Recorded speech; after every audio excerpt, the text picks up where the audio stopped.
Welcome back to the Book, everybody. Today we're doing a deep dive into a book we picked specifically because you, the learner, told us you want actionable knowledge, Yeah, The Trusted Advisor by Maister, Galford, and Green. that's it. You want to be able to use what you learn.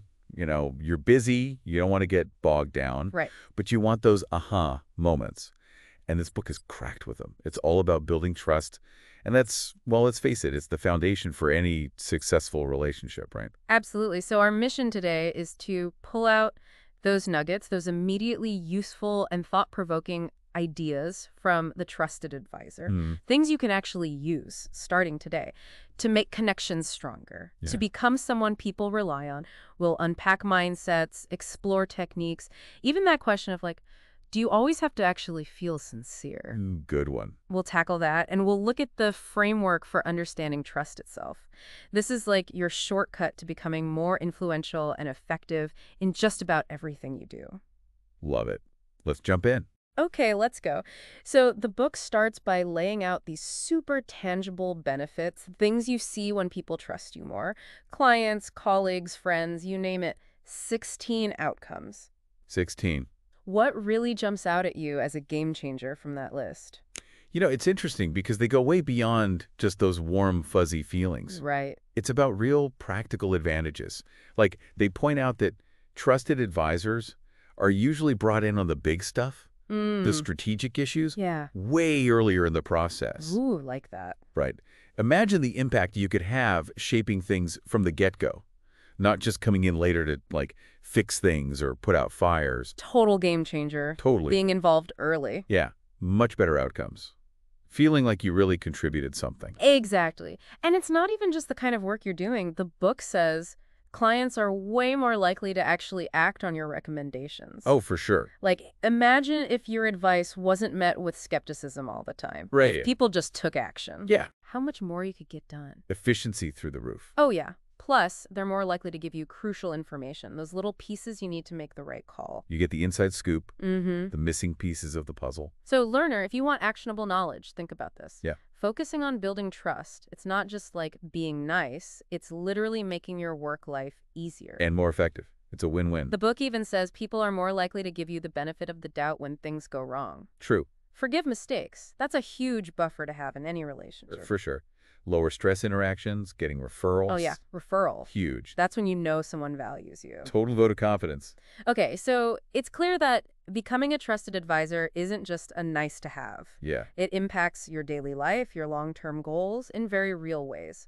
Now the authors dig into mindsets, the internal attitudes that really make trust happen.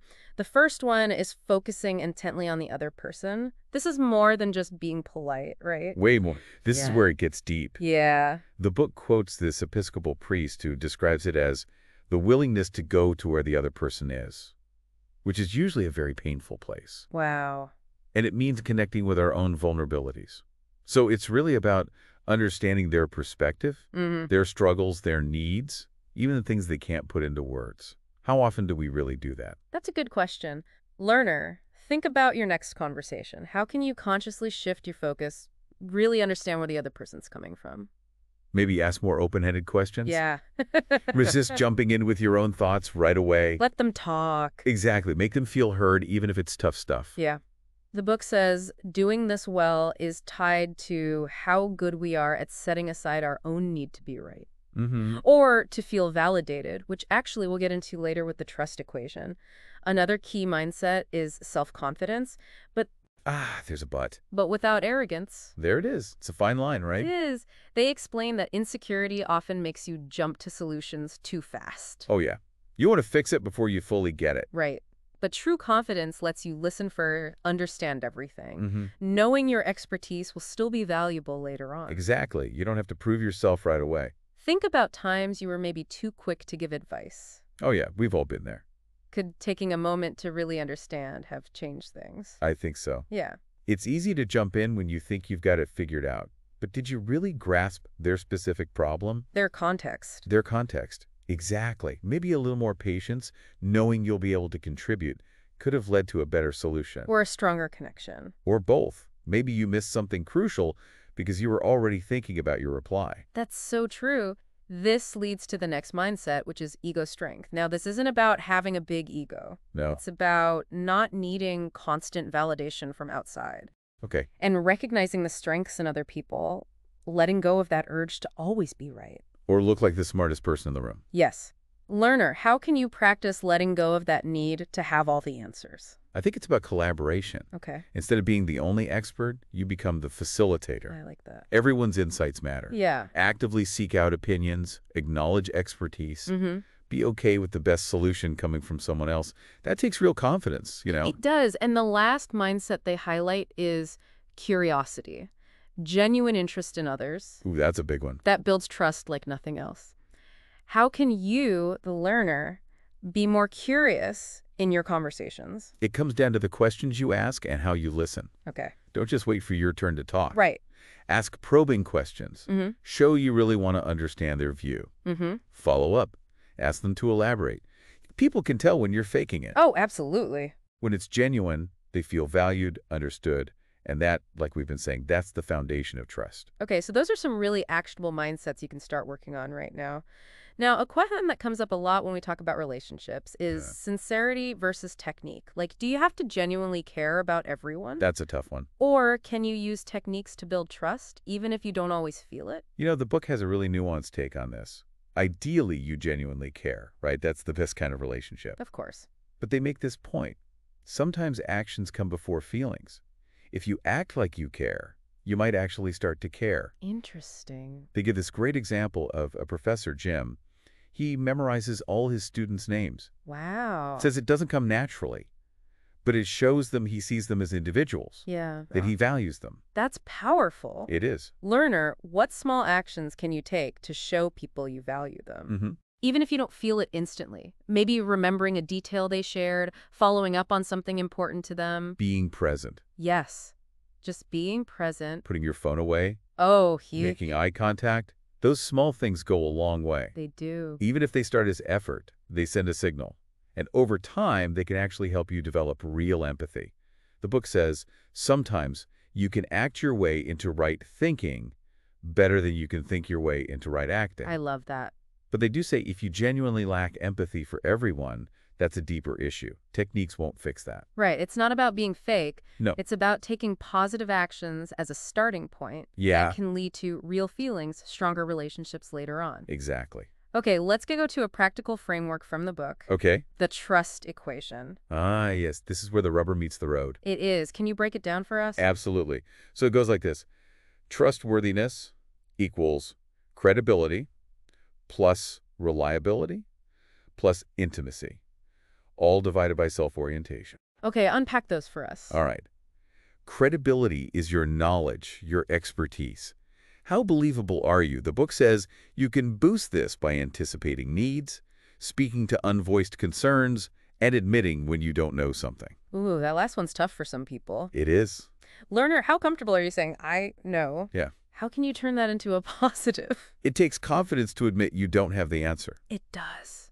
But it makes you more credible in the long run because it shows honesty. Mm-hmm. Don't try to bluff. Just say, that's a great question. I don't know right now, but I'll find out and get back to you. And then actually do it. Of course, follow through. Yeah. That's key. It turns uncertainty into a chance to show you're reliable and resourceful. It does. And always keep learning. Keep your knowledge current. Oh, absolutely. Gotta stay sharp. Yeah. What about reliability? What's that all about? Reliability is all about consistency, Okay.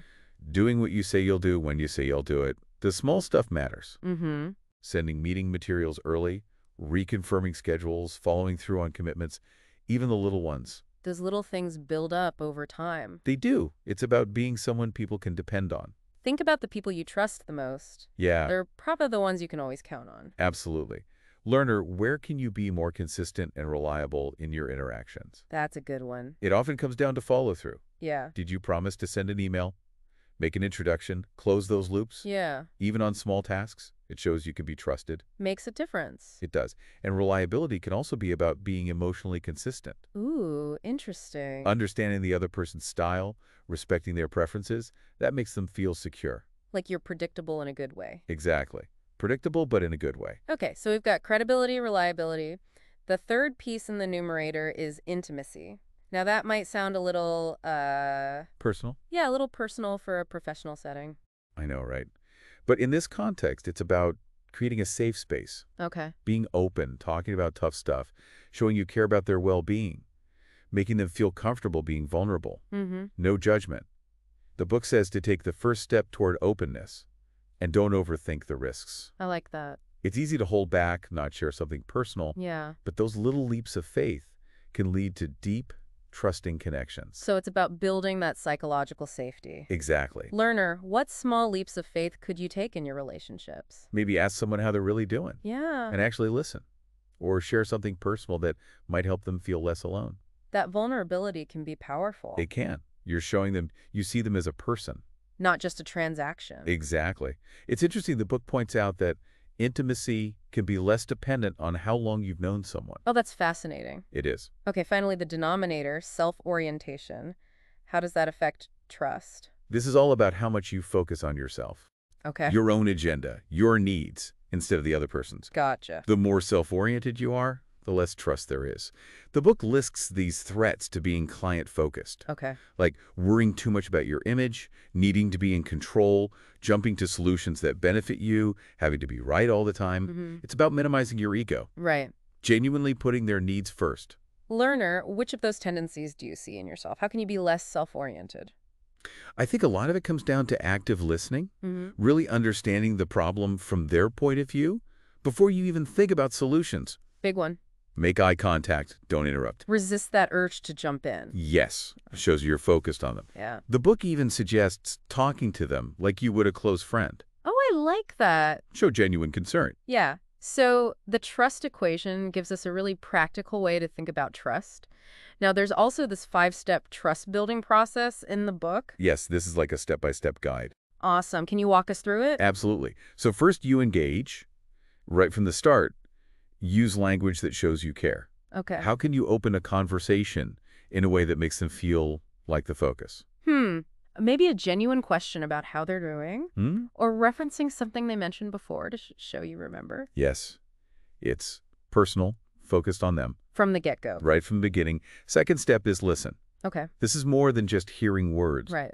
You use language that shows understanding, empathy, Mhm. active listening, summarizing, acknowledging feelings. Learner, what listening techniques can you practice? Eye contact, nodding, asking clarifying questions, reflecting back what you heard. It shows you're not just passively listening. Right, you're with them. You get it. Exactly. Step 3 is frame. Okay. Use language that offers a new perspective, honesty. Help them see things in a new light. Mm-hmm. Sometimes you might need to address those underlying politics or emotions. Yeah, how can you reframe things without being confrontational? Maybe offer alternative ways of looking at it. I understand your frustration with X, but have we considered Y? Okay. You're validating their feelings, but also introducing a different angle. I like that. Step 4 is envision. You use the language of possibility. Ooh, agree. I like that. Help them imagine the future they want, Okay. and then the benefits of getting there. Think about someone you know who's facing a challenge. How could you help them see a positive outcome? It's about painting a picture of success, Yeah. getting them excited about what's possible, not dwelling on the problems. Looking ahead. Exactly. Finally, step 5, commit. This is about clear communication, Okay. making sure everyone understands what actions will be taken. By everyone. By everyone. How can you ensure commitment and clear expectations? Maybe be really explicit about who's doing what by when.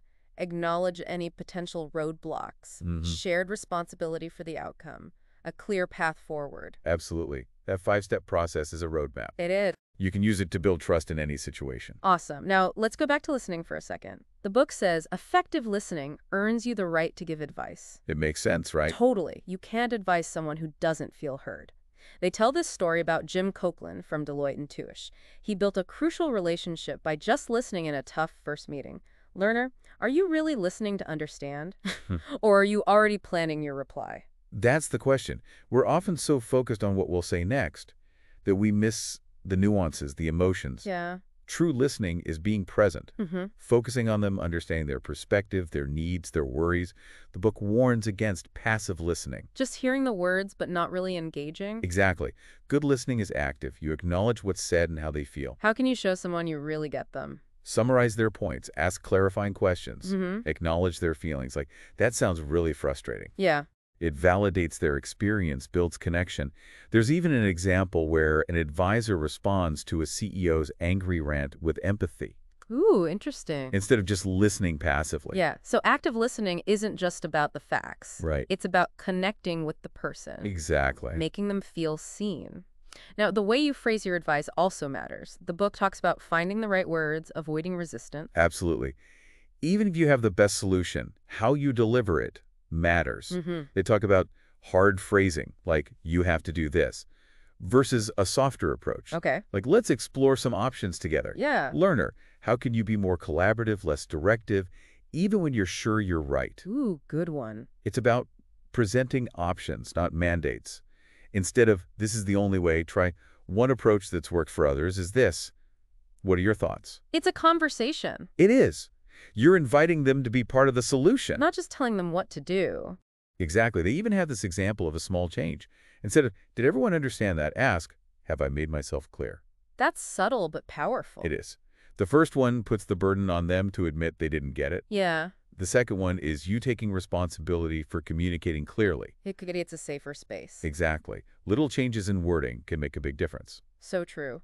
Now, the book shares some advice straight from clients about what they want from advisors. This applies to almost any relationship. Oh, for sure. This is gold. What are some of those key things? First, they want impact, not just visibility. Okay. Deliver results, add real value. Show up and make a difference. Exactly. They also want someone who helps them think strategically, Mm-hmm. develop strategies, lead their thinking, offer insights about the future. Be a thought partner. Yes, go beyond just doing tasks. Okay. What else?